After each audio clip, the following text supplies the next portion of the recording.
appreciate you being here for a special presentation for Mental Health Month. Of course, you know that May is Mental Health Month, and we're putting together, and we're really excited about this special presentation, Mental Health Month discussion that we're having entitled "We All Know Someone." I'm the moderator, Stanley Green. I'll be introducing the panelists in just a second. We really appreciate you joining us from wherever you are in the world. Feel free to, if you're in the comments in LinkedIn or YouTube, to mention your name and where you're joining us from. But tonight's panel is built around a reality that connects all of us. Mental wellness impacts every family, every workplace, every community, and every generation. Whether someone is facing anxiety or depression or stress, burnout, trauma, or emotional fatigue, we all know someone. Tonight's conversation will explore not only mental illness, but the broader need to improve mental wellness across society and across the world. We'll discuss prevention, resilience, financial stress, community support, and innovative tools that help people strengthen emotional well-being before challenges become crises. Let's meet our panelists. First is Dr. Ryan Connolly. He is a psychiatrist and senior medical director of behavioral health at Independence Blue Cross. He is also a clinical assistant professor of psychiatry at the University of Pennsylvania Perelman School of Medicine. Dr. Connolly has worked to improve mental health at the Department of Veterans Affairs and the Philadelphia Department of Behavioral Health, and has published on the subject of improving outcomes in depression treatment. Dr. Connolly has received degrees from the Johns Hopkins University, Georgetown University, and Temple University, and completed his residency training at the Hospital of the University of Pennsylvania. Welcome, Dr. Connolly. Thank you for being here. Evening. We have next Dr. Pamela Kinnebrew, who's a licensed mental health professional, educator, and community leader dedicated to advancing mental health awareness, culturally responsive care, and psychological well-being within underserved communities. As president of the Delaware Valley Association of Black Psychologists, DVAB-PSY, she has championed initiatives that promote emotional wellness, resilience, and access to evidence-based mental health resources for individuals and families throughout the region. In addition to her community leadership, Dr. Kinnebrew serves as chair of the Human Services Department and assistant professor at Lincoln University, where she has helped prepare and mentor future professionals committed to serving diverse populations through education, advocacy, and behavioral health support. She received her undergraduate degrees from Rutgers University and Thomas Edison. She received her master's degree from Lincoln University and her doctorate from Fielding Graduate University. Since March of 2026, Dr. Kinnebrew has been a Power Thinking Corp mobile app user. And our final panelist, David Blatt. David is an accomplished executive, investor, and entrepreneur with extensive experience in the consumer products, pet products, and private equity sectors. He began his career at Donaldson Lufkin Jenrette, DLJ, where he spent 15 years investing in the consumer sector and engineered the firm's investment in the expansion of the iconic companies Starbucks and Costco. David earned his undergraduate degree in accounting and finance from the Wharton School at the University of Pennsylvania, where he was named a Joseph Wharton Scholar. He currently serves as president of his graduating class at Penn and has held leadership roles supporting many of the university's most important alumni initiatives and organizations. Now, since 2021, David has also been a member of Power Thinking, supporting its mission of expanding access to evidence-based resilience in mental wellness solutions. Our panelists, I welcome you and I thank you so much for investing the time with us. So let's get started. We're going to start with our first segment, which is the mental health crisis. We all know someone. So I'd like to hear from each of you, starting with Dr. Kinnebrew. So when you hear the phrase, we all know someone, what does it mean to you personally and professionally? Dr. Kennebrew. Hmm. I think, thank you for that introduction and also for that powerful question. Um, we all know someone. Life happens, right? And so we all face challenges in life. Some of us have tools and resources that help us get through those challenges. Others, their toolkit isn't as uh, well furbished, if you will. And recently, I did a panel with some clinicians, and I asked them um, how many people had been mislabeled, right? And there were a number of things, and many of the panelists raised their hand. The difference between whether or not some of us were sort of pushed to the side or marginalized had to do with the resources that we had available. And so I think when we know someone, again, everyone has challenges. Um, and just like with our physical health, sometimes we're strong enough to overcome those challenges, right? But in in other cases, the system is already weak, and an unemployment or illness or will upset the entire system. And so I think health and wellness is a right. Challenges are common. What happens is how we view those challenges and the resources that people have in order to help overcome those challenges. So. Thank you, Dr. Kennebrew. Uh, Dr. Connolly, your thoughts? Yeah, no, I mean, I think that was very well said, honestly. But I mean, I think to kind of follow on with that, I mean, if you think about, we all know somebody. I mean, the implication, of course, with mental health conditions or challenges, right? And we all definitely do, right? I mean, they're very common. Probably between 25 and 30% of Americans have a diagnosed mental health condition, but I think far more people have challenges that are maybe not quite to the level of a diagnosis. And probably to that degree, we all are that person sometimes, right? So I mean, I think that the good part is that we're actually talking about it a little bit more. So I'm looking forward to the discussion. I think it shouldn't be surprising that we all know people that have mental health conditions or challenges. I think it's nice that we're able to speak up about it and check in with each other. And maybe we'll talk a little bit more about that. But the fact that it's more of a topic of conversation, I think does a lot to reduce stigma and help people get what they need. Yeah, great. David Blatt, your thoughts? David froze for a second. I hope that he can unfreeze there.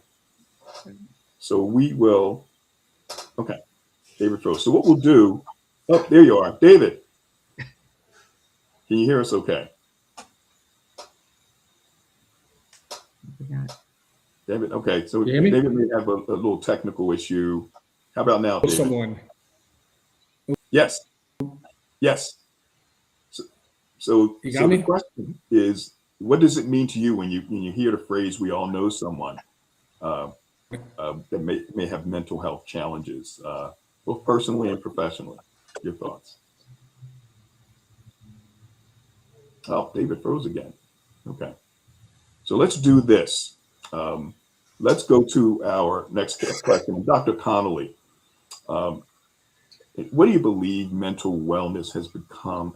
Why do you believe mental wellness has become one of the defining public health issues of our time? Because if you go back, maybe 10 years ago, it wasn't as prominent in the discussion as it is today. I think it's a good question. I think there's really two parts to it, right? And I think you kind of almost led into that a little bit, right? So it wasn't always that. I think these problems have always been a major public health issue, right? I don't think they've always been as prominent in the discussion as part of it, right? I think over the past several years, we've all put forth a lot of effort into things like enhanced screening to find people's needs without them having to go to volunteer it, and a lot of public discussion to reduce stigma, so people are more willing to talk about it and reach out to each other for help. So to that degree, it's probably good that we're talking about it a lot more, as long as we can connect people with resources they need. But I think that's only part of it, right? I mean, I do think that when we talk about a mental health crisis, I do think we see a lot of segments of our population that are having a rougher time. I mean, and I think the why to that is we've had a really rough couple of years, right? There was a pandemic, there was a lot of social, political unrest. We've had increasingly challenging economic circumstances for a lot of people. that are having trouble, particularly young people, right? There's a loneliness epidemic, right? There's a lot of stresses that are really getting in the way of people having optimal mental health. So I think the need is actually greater than it has been. I mean, so I think that's probably why it's coming up so often. Yeah, definitely. So, any thoughts about that, David? Can you hear us? Okay. No, yeah, can you hear me now? Sorry Yes. about that. Yeah. I moved We can around hear you. We can where I hear am. you. You're good now? Yeah. Great.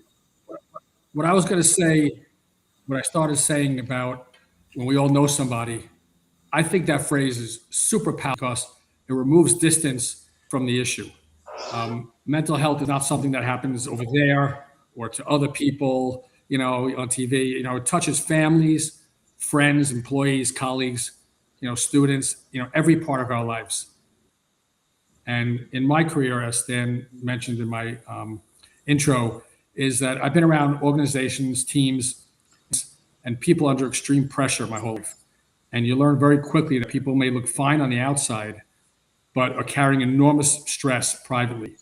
So to me, the phrase is a reminder to lead with empathy and to check in on people and recognize that performance and well-being are connected. And then personally, as a husband, a father, a friend, and my community leader, it reminds me that we all have a responsibility to pay attention. And sometimes just asking someone how they are doing and then listening and not just saying how you're doing and ignoring it, but really listening to somebody can matter more than you could possibly realize. Yeah. Great points. Dr. Kennebrew, your thoughts? Yeah, I just want to just sort of concur, I guess, with that statement, and also the stigmas around um, challenges. Uh, we're hoping to lessen that a little bit, but it's real. And as Dr. Connolly mentioned, the loneliness epidemic, and we don't recognize it because what we understood during the pandemic, people were separated and all of that. But now we are overloaded with a lot of information technology, and we think that loneliness isn't an issue, but it's still and mass doesn't necessarily mean connection, right? Just because we have all these people aren't connecting. And as he said, asking how you're doing and really listening with empathy. And those things are very important as we start to look at defining public health, defining wellness, defining mental health. And I think moving it in the direction of wellness, not just focusing on when a crisis actually happens. So, No, great. Well, thank you, for your comments, and I want to just welcome a few folks who are joining us on LinkedIn. First, Leanna Stock, Luma, who says yes. Thank you, Stanley Green. We have next. Let's get to Sherry Aquari. Sherry says good morning. It's morning. Friday morning in Nairobi, Kenya. So thank you for joining us from Nairobi, Sherry. A great topic. Let's see here. Let's set an alarm for this because it's very early in the morning there in Kenya. We have checking in from Duluth, Minnesota, and that's Leanna Stock, Luma. So she's up in Duluth. So we thank you folks for joining us, and feel free, anyone else on LinkedIn, feel free to just mention who you are and where you are joining us from. Let's hide that. And let's go to our next question. Now, as it relates to this, let's move up. And we think that we got a lot of moving parts as we move along. So, Dr. Kennebrew, so how has this stigma prevented people from seeking support? And what progress are we making in changing the conversation? What are your thoughts? I think that help seeking had been viewed as a weakness in a society where you just push, push, push, push, push. Um, as David said earlier, when we were introducing ourselves, and he said, I invest in people, not necessarily companies, right? But people have been uh, behind a mask often, right? And so help seeking behavior was seen as a weakness. You just got to push through. Um, and also distrust of the system in many cases.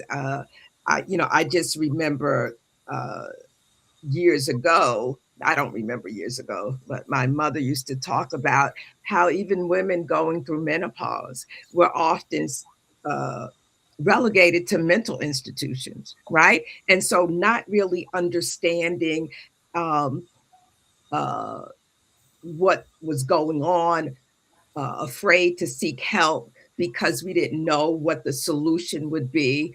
Also, in a society where pushing pushing ahead, doing whatever needs to be done has been the norm.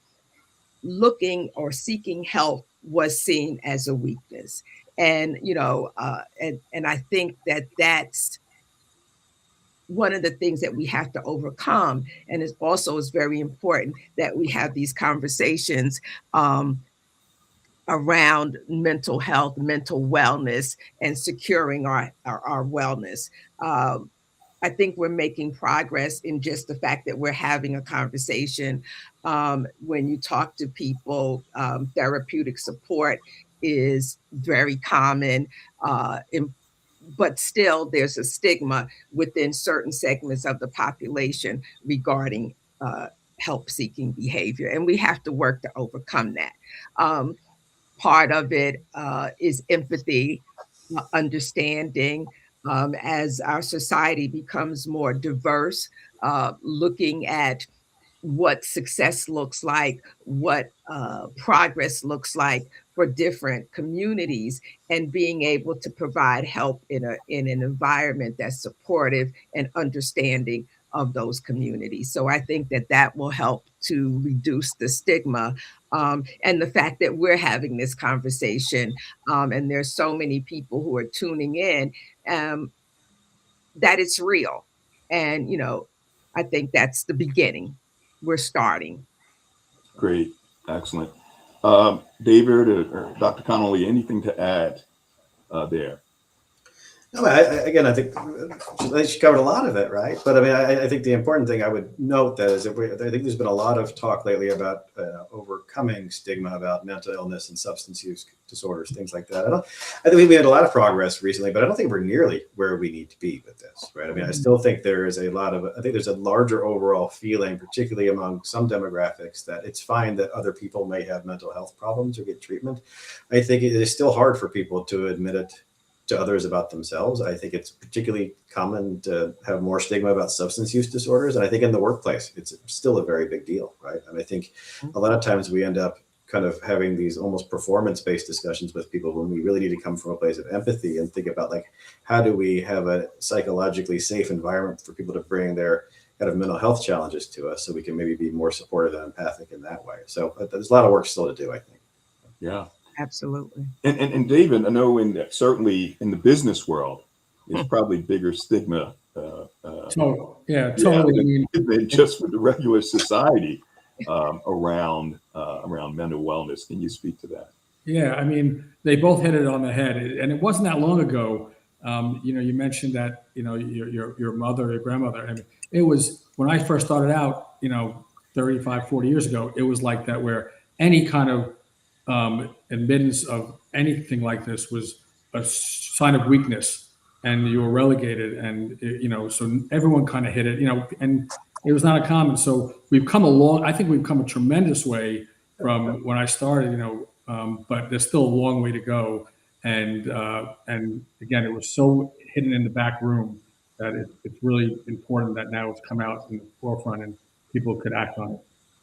Are you seeing more in the portfolio companies that you're involved with, where there's more attention paid to mental well-being, because many of these companies, especially that are not doing as well as they should be, where folks are really stressed out, there's a lot of pressure. What's happening there? 100%. And actually, we hire coaches in a lot of our companies to work with people, proactively, not waiting for something to happen, but we have people, we bring people in to coach them, to spend time with them, and then if they see something, we do it privately still, but we try to kind of see it in advance, not waiting for someone to, something bad happens or someone raises a hand, because it's so prevalent out there in this world where there's so much stress and everyone's just going, pedal to the metal, that everyone has issues.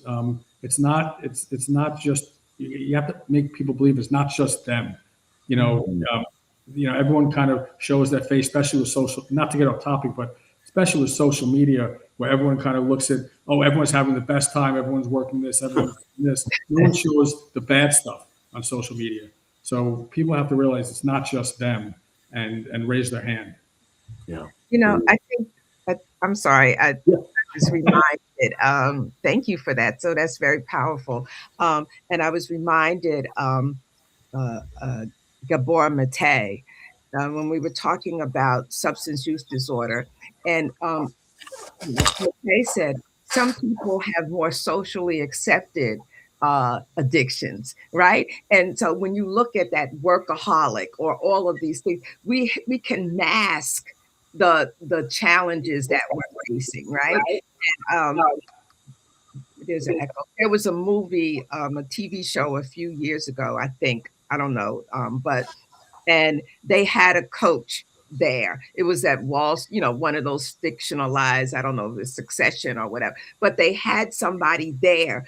But the goal wasn't not necessarily to support them, but to support them enough to keep working, right? And so what we also have to do is allow people to take that pause, right? When you mentioned foot to the metal, it's not just propping you up so you can get back in the game. Maybe take a break and regroup and then go back into work. So I think that, again, that evolution of where you say there are coaches or, we have industrial psychologists, we do have people there to support, but we also have to look at it empathetically and see what we can do to help people get well, shorter work days, breaks. I mean, just think about how normal it is for parental leave.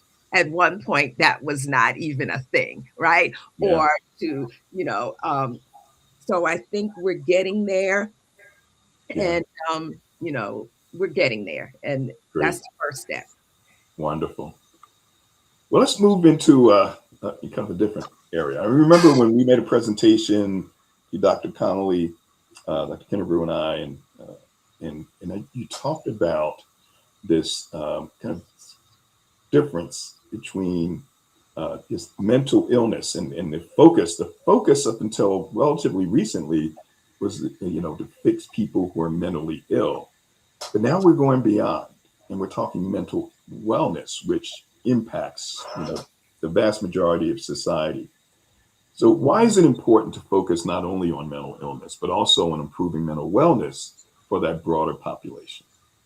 And no, I mean, I think it's a really good conversation to have. In a lot of ways, I think it parallels kind of general physical health issues, right? I mean, I think that for a long time, particularly from like a medical point of view, we've always kind of viewed wellness as the absence of illness, but I think it's actually more complicated than that, right? I mean, just because you don't have an active mental illness doesn't mean we're as mentally well as we could be, right? And I think when we think about where that kind of leaves off, I think, we think of when we were actually mentally ill or struggling with mental conditions, that's really when our levels of stresses have kind of overwhelmed our resources for coping with them, right? And so I think that before we get to that point, spending a lot of attention and priority on, doing what we can to make sure that our stresses are manageable, and also doing what we can to kind of marshal the resources and coping mechanisms and social relationships during good times to keep us resilient when the stresses kind of unavoidably get worse is really important, right? We can't wait until the wheels have kind of fallen off, right? And there's a crisis. I think that just like we don't wait for a heart attack to look at exercise and diet for cardiovascular disease. I think we all need to be prioritizing how we stay well and keep, our stress and our coping mechanisms well balanced. That lets us to have good relationships, good work, all that kind of business. I think it couldn't be more important. So. Great, thank you. Let me give a shout out to a few more folks that we are seeing who are joining us from different parts of the country and the world. We have Layla Llewellyn, who actually is one of our Power Thinking mobile app users, and Layla is saying hello, everyone, and she's joining from the San Francisco Bay Area. We appreciate you. We have a LinkedIn user, the name's not there, but who's joining us from Australia. So we thank you for joining us from down under.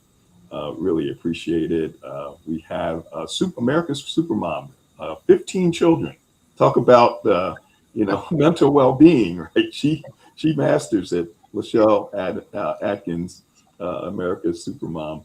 We have Joshua Lee also, who's joining us.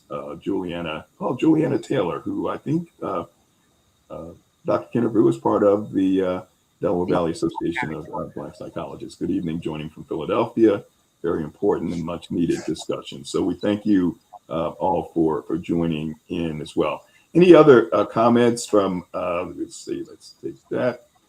As it relates to what Dr. Connolly commented on, is mental well-being as opposed to just a focus on mental wellness. Or mental illness, rather. That we should focus more on the mental wellness for the broader population. Any thoughts, David, or Dr. Kinnebrew? Pamela is fine. I couldn't agree more. We don't wait till the heart attack, right? And we look at those things that before it reaches a crisis. And, just the fact that, so we want to, what can we do to strengthen our frame, our bodies, our minds, looking at it very holistically, so that when challenges arise, we're better able to withstand those challenges. Again, I keep referencing my mother, who was really wise. But when I was quote unquote, ripping and running, she would say, your resistance is low, you're going to get sick. Right. So we know if you're not sleeping, you're not eating, you're not doing, you're more susceptible to the outside bugs, if you will, that can cause a cold or whatever. Right. We know you have to eat right in order to stay healthy, heart healthy. I looked at a bag of nuts and they were like heart healthy nuts. Right. So we're starting to look at things that'll strengthen our physical body, but we need to do the same thing when we talk about our mental well-being. And this is why I think the app, we'll get to that later, but I think that's very important. Anything that we can do to strengthen, to help us as a buffer, if we will, against those things that will come. Yeah. But stress, right? It's, and as a medical doctor, right? And a lot of things are related to stress. But we also look at a lot of the challenges in minoritized communities or communities that have not had access to certain things. And you look at those health disparities. And there's a parallel with the health disparities, with the mental health disparities. These things are running neck and neck, and we have to recognize, we have to recognize that. And I think all the segments have to be involved in that understanding. And it's just, Stan, you just put together this wonderful group of and so at one point the psychologist and the psychiatrist, we don't together. Then you have the business people. And so, but society is made, right? And the challenges impact business, right? And so that's why a lot of times we were, there's a business case for mental wellness as well, right?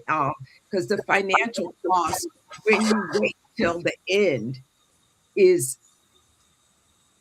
it's direct the direct cost and the indirect cost, right? And so we have to really look at that in a holistic way when we start to talk about wellness. Great. So let's talk about some um, practical ways, Dr. Connolly, that individuals can strengthen their resilience and their emotional well-being in their daily lives. Yeah, sure. I mean, some of it is going to be individual, right? I mean, we're all different, and I think the answer may be slightly different for different people. I think, as an overall rule, though, I mean, I think the things that keep us generally well can keep us mentally healthy too, and that means, like, well, first of all, I think the most important thing is to actually prioritize mental wellness, right? I think one of the things that when we get busy or overwhelmed or stressed, and this may sound entitled because sometimes we don't have control over every part of our lives, but I think the first thing we're willing to sacrifice are the things that actually keep us mentally well, like sleep and social connection, exercise. These things are very good for our mental health, and they're often the first to go. So I think having a kind of a commitment to, when possible, prioritize them as almost non-negotiable things, I think is really important. I think, like I said, so the exercise and sleep, obviously, I think maintaining social connections is vital. I mean, I think none of us does very well alone. I think it's very hard to really know how you're doing without seeing yourself reflected in others. And I think that if we look at some of the effects of loneliness, there was a famous Surgeon General report a few years ago that I bring up a lot. It's a really toxic thing. So making time to do things that actually help us, like see friends and family, take care of our physical health, I think those are very important. Right? I think there's also, and this gets in, and it's a little bit of a plug for your app, Stan, but I think just generally the idea is that I think that spending time to actually check in with ourselves in a thoughtful way, and that could be meditation or mindfulness, it could be self-guided tools or apps, but actually dedicating some time to seeing, like almost a check in with ourselves to see how we're doing. Am I performing properly? Am I having too much stress right now? Am I having a lot of negative thoughts that are really affecting me? I think, again, prioritizing time to both check in with how we're feeling and how we're thinking is, I think, critical. And there's different ways we could do that, but I think that some of the self-guided tools that we're going to talk about can be really helpful for some people. Yeah. Stan, can I add something? Oh, sure. Go right ahead, David. So I made a little plug for you, I guess, but I'm not trying to, is that, technology could play a very important role and is one of the biggest challenges in mental wellness, right? Because not everyone has immediate access to a therapist, a coach, a mentor, an advisor at the exact moment when they need the support. But, everyone has a smartphone and internet connection. And, the app like your Power Thinking, I think, can give people that tool. They can use it privately, consistently, in real time.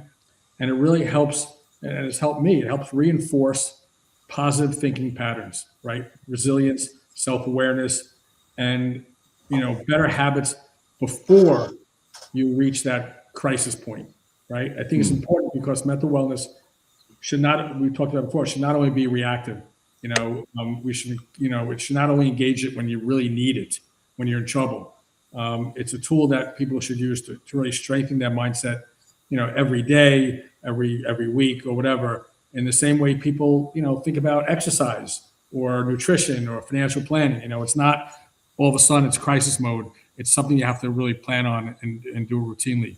And I'm not saying technology is a replacement for professional care, but we should be clear about that. But it could be a powerful bridge, in my view. And it's, it can make evidence-based strategies more accessible and more affordable and part of your daily life. So I think it's something that's very important and accessible this day, at this day and age, where it really wasn't, 20 plus years ago. Yeah, or even 10. Yeah. So great. Hey, David, thank you very much. Now, turn to Dr. Kennebrew with the Delaware Valley Association of Black Psychologists. What's the role of organizations? David and Dr. Connolly talked about technology, but how about organizations like DVA Psi?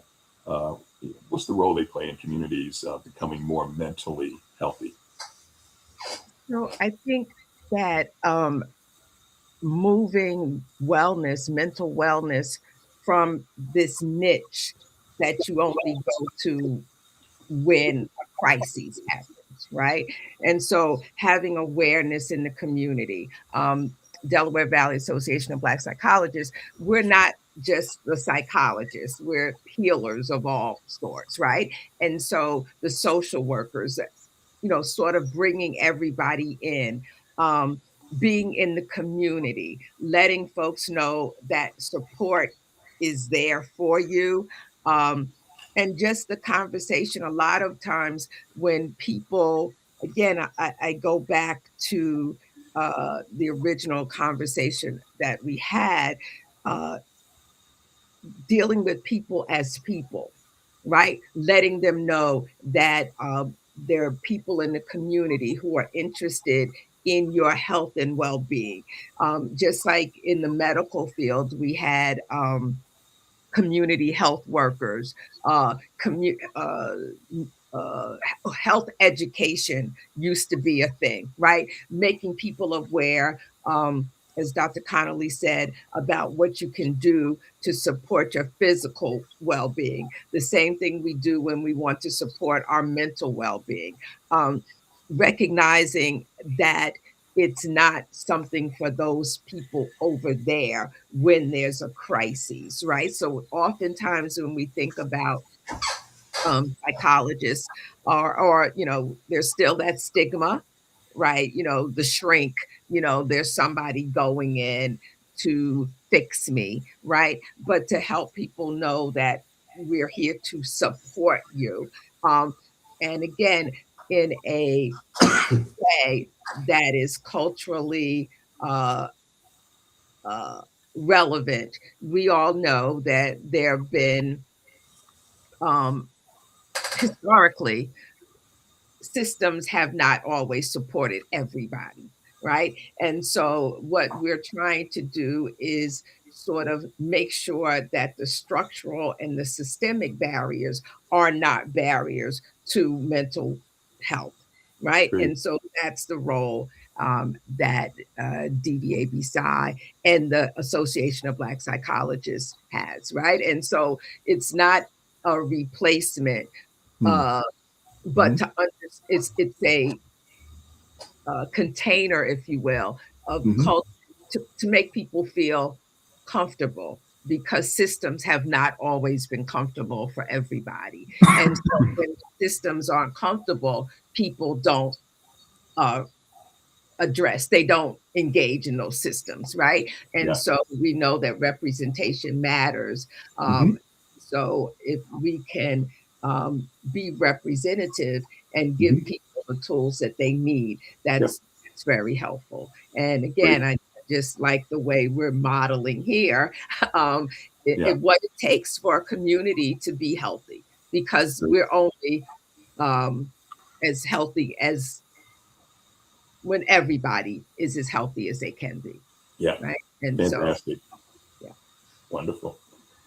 Now let's kind of shift gears a little bit to talk about finance and financial stress. Dr. Connolly, and resilience and emotional health. How closely connected are financial stressors and mental health challenges in your view?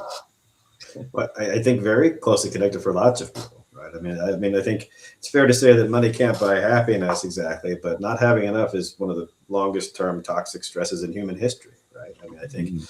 I think the idea of not having enough to meet daily needs and worrying about the future, worrying about your family sometimes it could be all you could think about if you really are struggling, right? So it's itself a direct stress.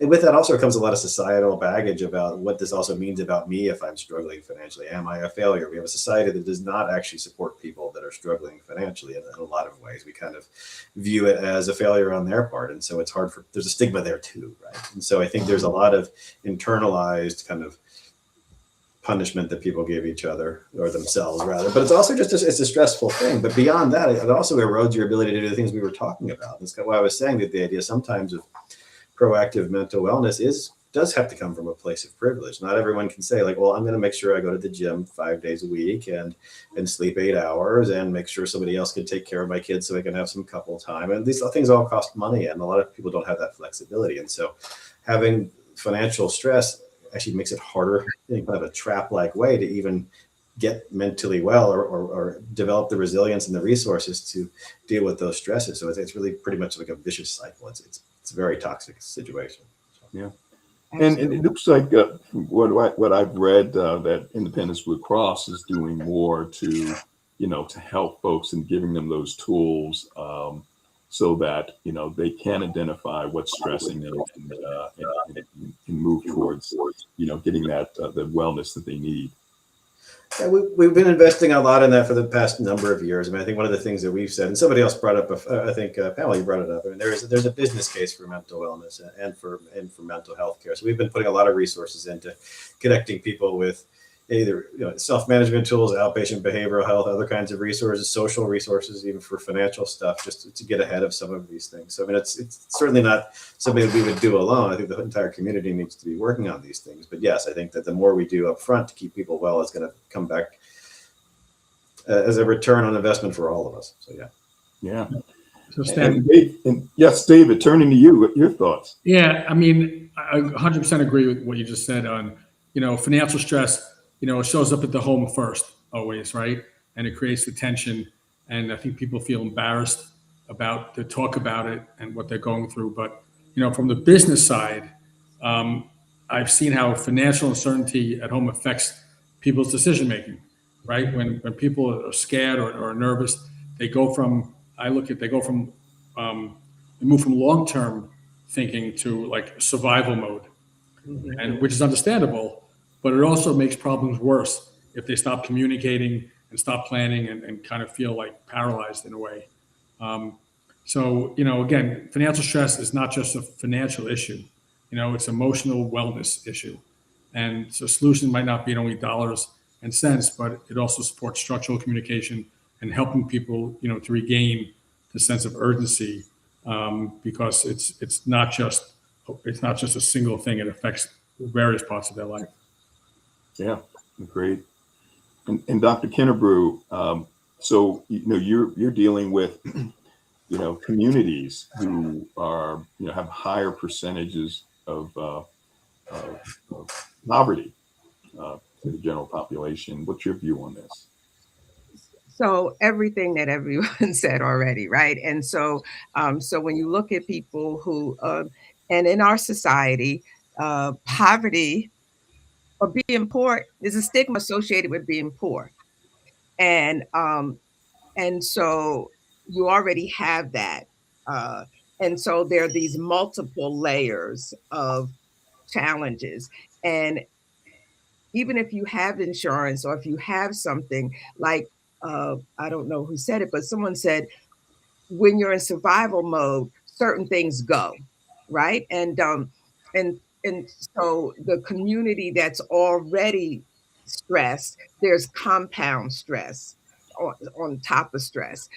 One of the things that when I was doing my studies, I looked at economic insecurity in older people, right? That's another level of stress, right? And so we have to recognize and, as Dr. Connolly said, look at the community as a whole and see what resources we can bring to bear to sort of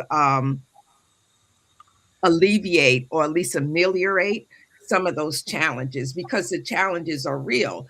And so when you have to make decisions, gas or food, right?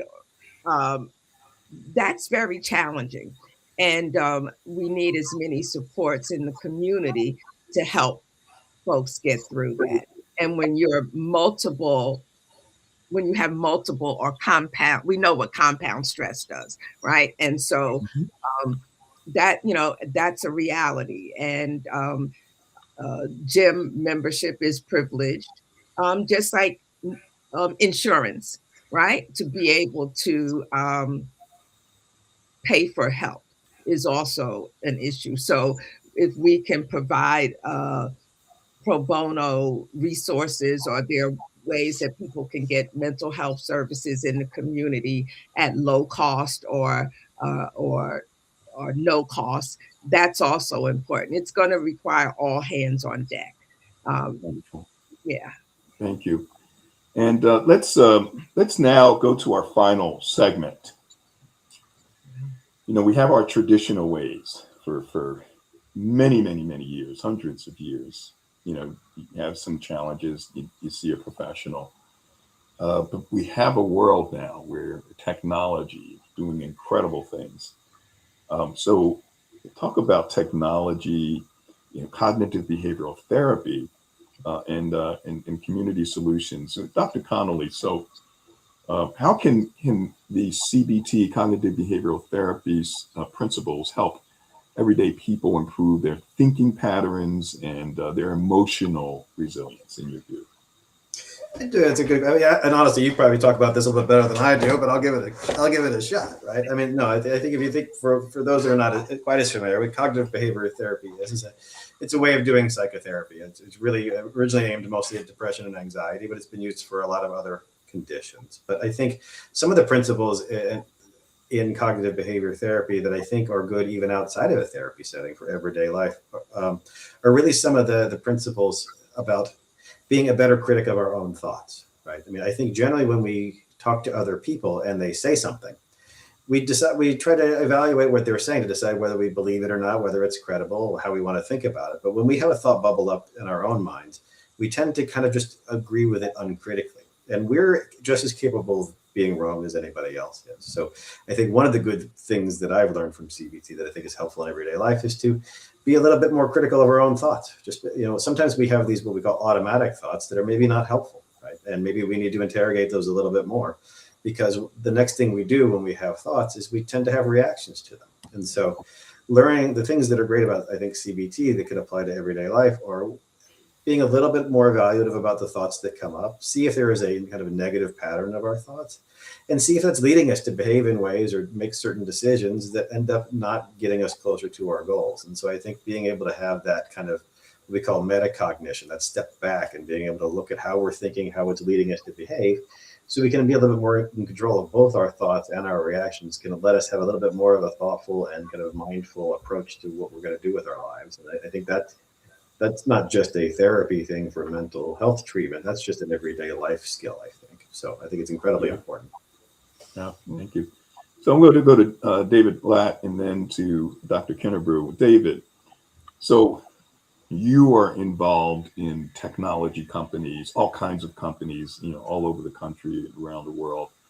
Talk about the role that technology and mobile apps, you know, like the Power Thinking app, play in mental wellness tools, and how can they be more accessible using technology?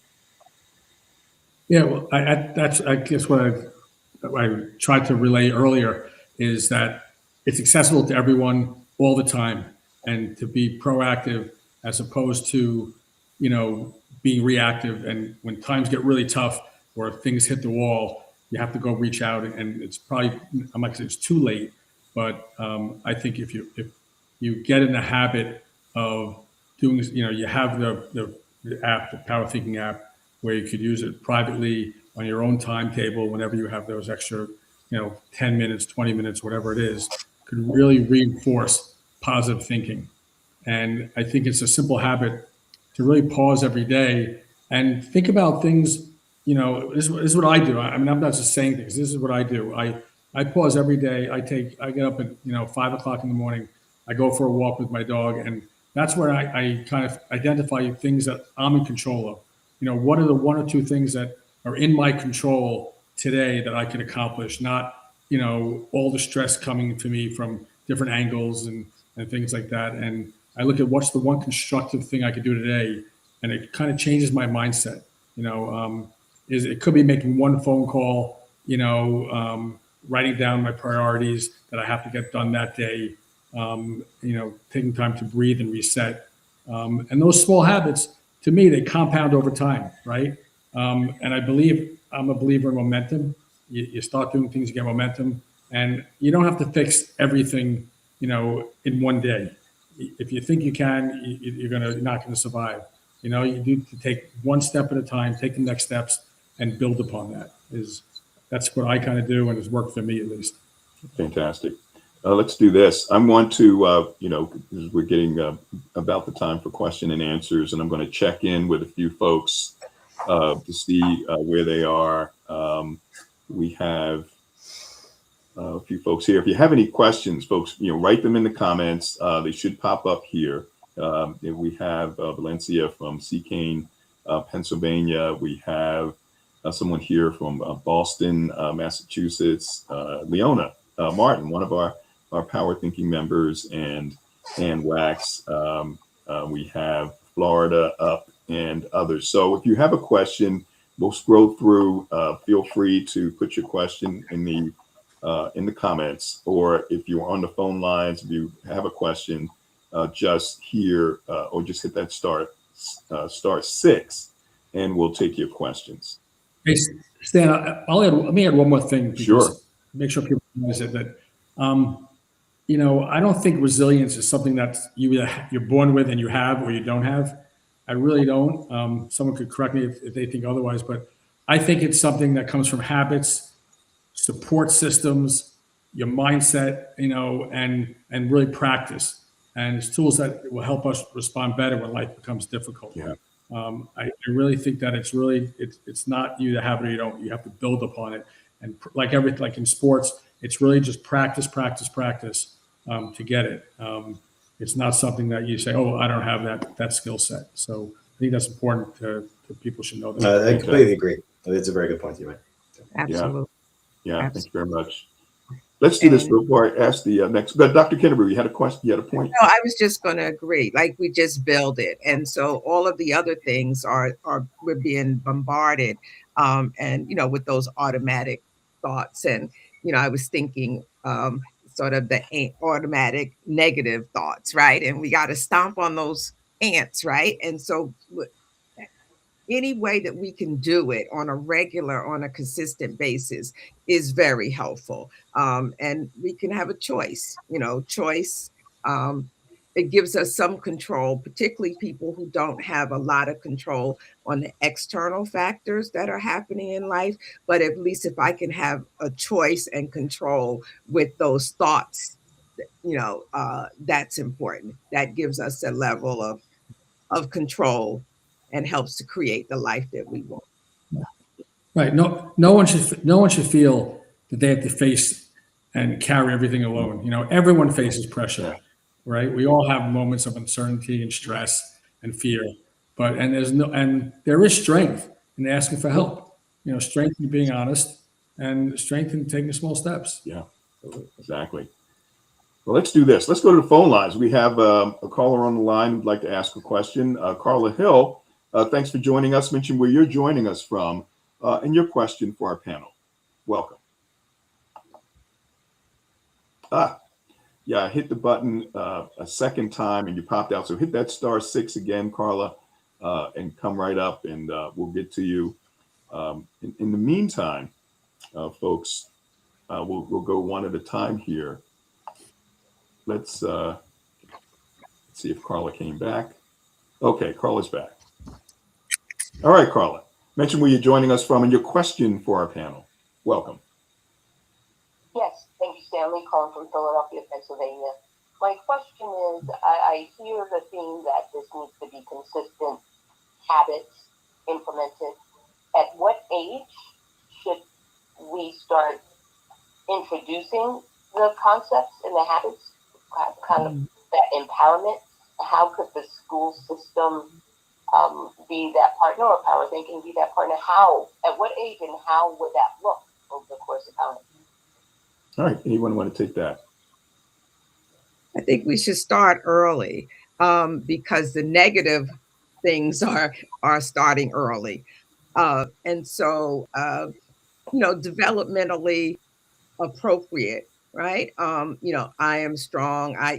Helping young people develop the skills that they need to overcome challenges. And I know when most schools have programs for social emotional learning, and we should really just strengthen those skills and be not just in the school systems, but provide the parents with the tools in order to reinforce those skills so that it becomes automatic. I read somewhere that someone said, give me a child, and at age 7 I'll return a man, or something like that. It's time to build those habits so that it becomes part of the child's who they are, who they are. And so I think that it's never too early, but we have to do it with what's developmentally appropriate. But I don't think it's too early to start that. Fantastic. Let's see. Yeah, I just have to say that I completely agree, and I think a focus on developmental appropriateness, I think, is very important. I think also, again, things like making sure we're giving kids enough time to sleep, we're having exercise and recess. And there's been a big move lately to try to bring that back. I think it's great. But the other part, I think that, and Dr. Kennebrew mentioned it, is that a lot of schools have tried to step in and have programs about resilience and socio-emotional learning. But I think the schools can't do it all, right? Kids exist in family systems, and I think we need to focus a little bit more on helping parents to understand how they can be supportive of these things too, right? I mean, I think it's good. It takes the whole community to do it. So. Absolutely. Great. I see we have Charito who says, good morning. She's joining us from the Philippines.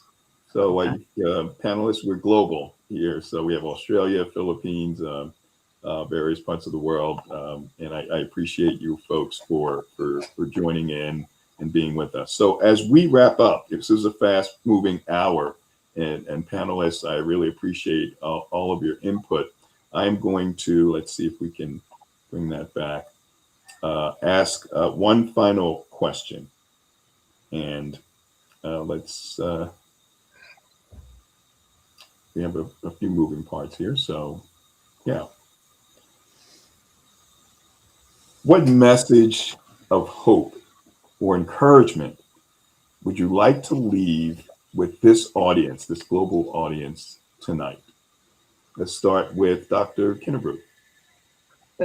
Okay. You're not alone.